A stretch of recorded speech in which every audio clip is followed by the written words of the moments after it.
Oke, Assalamualaikum warahmatullahi wabarakatuh. Perkenalkan kami dari kelompok 11 Statistika F. Di sini kami akan mempresentasikan tentang tugas akhir kami. Sebelum itu, izinkan kami untuk memperkenalkan diri terlebih dahulu.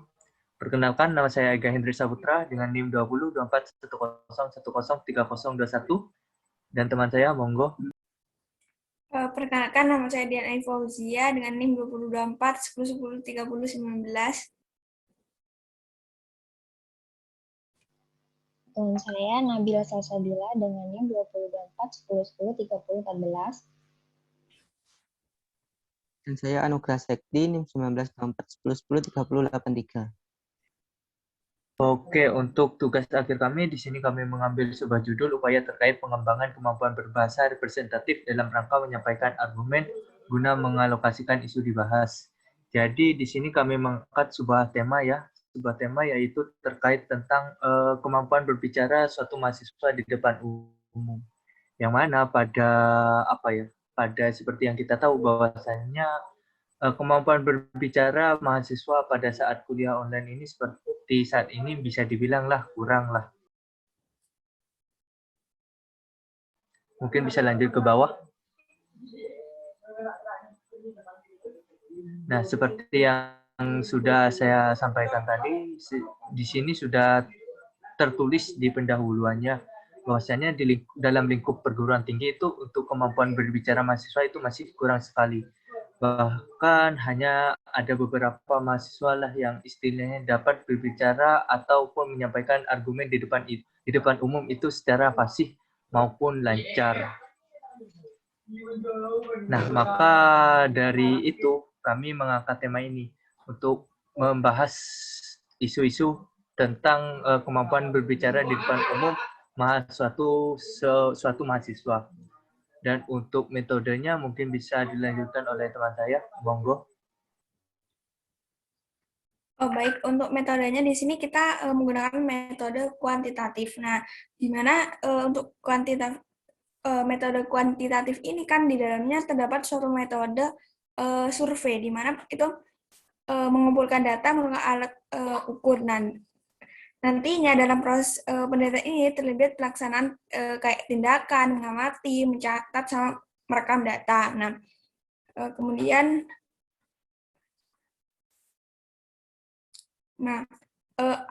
adapun ini untuk metode survei sendiri digunakan untuk mendapatkan data yang terjadi pada berdasarkan pada pengalaman mahasiswa Universitas Jember, yaitu angkatan 2019 sampai dengan angkatan 2020 dalam melakukan presentasi di depan umum, kemampuan berbahasanya gitu. Nah, kemudian untuk langkah-langkah yang diambil itu yang pertama kayak perencanaan, tindakan, observasi, dan juga survei.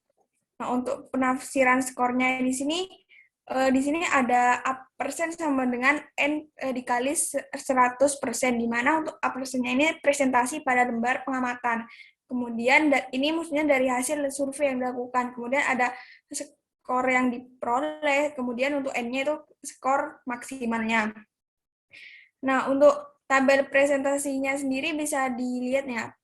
Untuk tabel presentasinya, nah, di mana angka 1 ini berarti aspek yang dilakukan oleh mahasiswa itu tidak baik. Semakin tinggi angkanya, berarti aspeknya itu yang dimiliki oleh mahasiswa tersebut itu sangat baik sekali. Tuh. Nah, mungkin bisa dilanjut untuk hasil dan pembahasannya.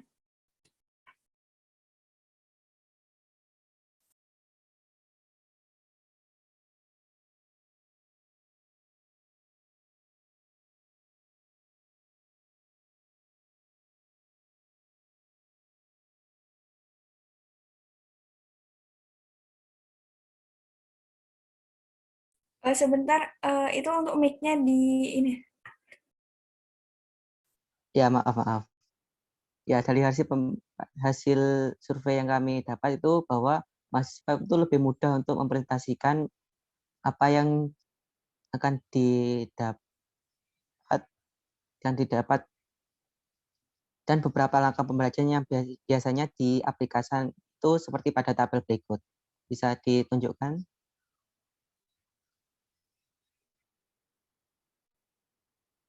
Terima kasih. Dan ini adalah tabel-tabel yang pembelajaran yang bisa diaplikasikan pada mahasiswa. Ini tabelnya ada 5, bisa tertera di layar sendiri. Yang pertama, apakah ada kesulitan berbicara saat presentasi, dan yang terakhir adalah apakah ada kesulitan berbicara di depan umum. Lalu selanjutnya,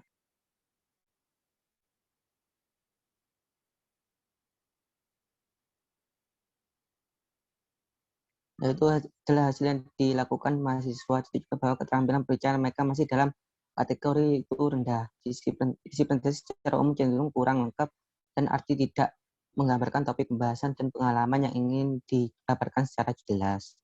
Selanjutnya,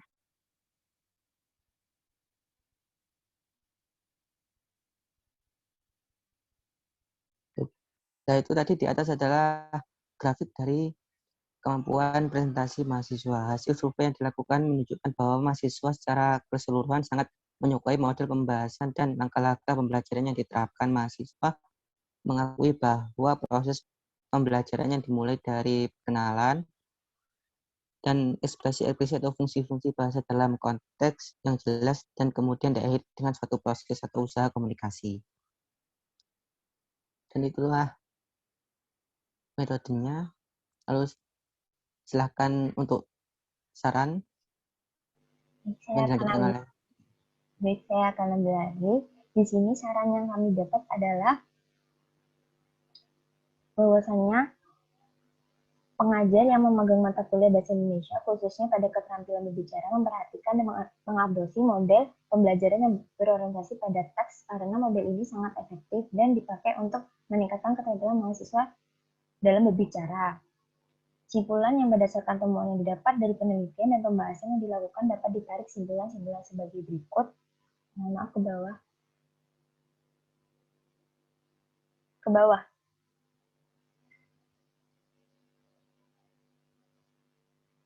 Keterampilan mahasiswa dalam berbicara dapat ditingkatkan dengan pada text-based activity yang bantuan audio visual respon mahasiswa selama proses pembelajaran mengajar juga sangat baik.